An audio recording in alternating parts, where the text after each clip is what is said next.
বলেন গাইমা দাও হ্যাঁ কথা কোন ভিডিও করতেছে এটা হচ্ছে কি পুরান ঢাকা চার রাস্তার মোড় এই জায়গায় এটা হচ্ছে বিসমিল্লাহ কাবাব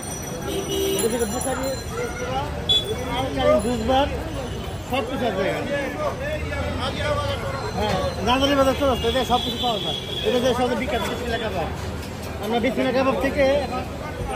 15 টাকা নিচ্ছি কীভাবে তৈরি হয় একটু দেখাও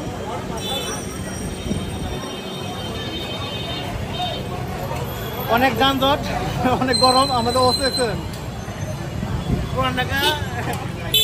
হাঁটা অসম্ভব মানে বসবাস অসম্ভব শুধু খাওয়ার জন্য আসছে শুধু বসবাসের অনুপযোগী একটা শহর খাওয়ার জন্য শুধু আসছে পান দেখো পান শাহী পান নবাবি ফায়ার পান এখানে সব কিছু আছে রাত 12টার পরে বলে আরো অনেক জমকাল হয়ে যায় 12টা থেকে 4টা পর্যন্ত এখন কম তার একটু হ্যাঁ এটা এক রাস্তা এটা এক রাস্তা চার রাস্তা অনেক ব্লক